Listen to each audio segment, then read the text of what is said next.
Hello, everyone. This is Evangelist Josephine Bole. And this morning I'm coming because I want to share a quick message of encouragement or word of encouragement to you in the season that you are in.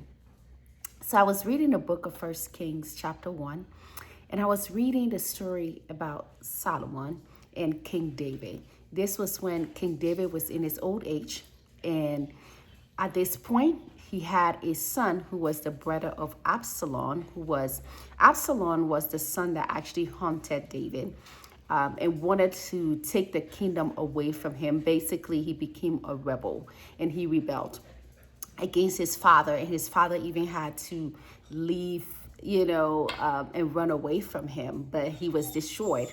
And then there was his brother named was Adonijah. So when he saw that his father was old, apparently he may have been the next in line to be king. And so what he did was he went ahead and he gathered some of the commanders in David's army. He had the priest with him. And so he went ahead and he declared himself king. Now, he did not let him speak to his father about this. He went ahead, called everyone, and they were having a gathering, a party. They were saying, "Long live Adonijah." Now, this is the interesting part. Solomon was the one who was destined to be king because David spoke this word to Bathsheba, who was the wife of David, that yes, Solomon is going to be king after me. And so Solomon was, I believe, the youngest child. And so when the prophet Nathan heard that Adonijah has gone and announced himself king, he went to Bathsheba and he told Bathsheba, "This is what is going on. You need to go to the king and remind him of what he has promised." And so Bathsheba went to the king. She reminded the king that, "King, you said that Solomon was going to be on the throne, but here we have Adonijah. He has declared himself king and you're doing nothing about it."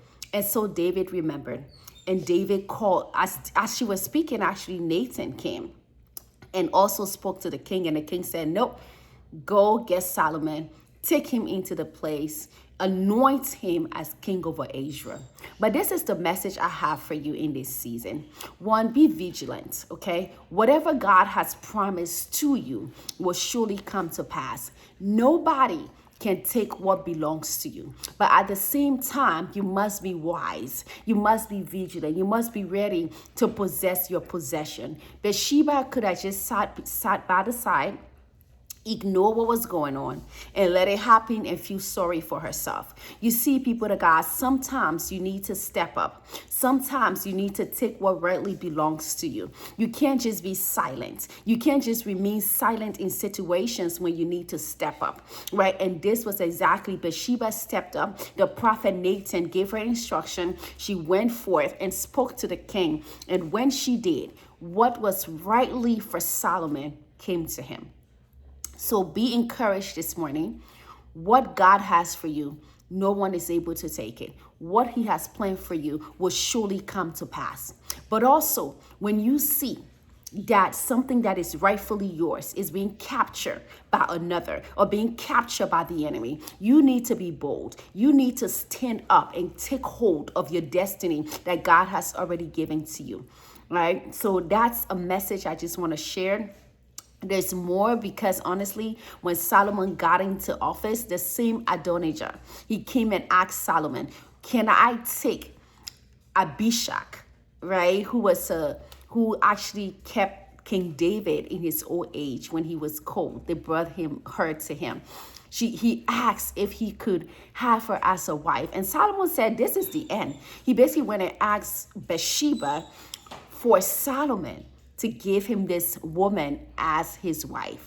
What a disrespect. What a dishonor.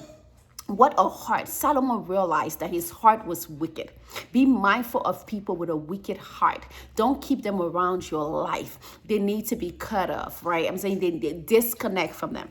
Okay, when you see they're doing things, because Solomon said, well, as long as you do what is right, you're going to live. I'm not going to touch you.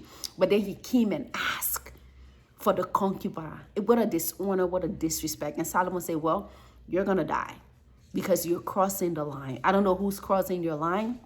I don't know who's trying to take what is rightfully yours, but I pray in Jesus' name that the Lord give you that grace, that you rise up and be bold as a lion and take what is rightfully yours. So God bless you.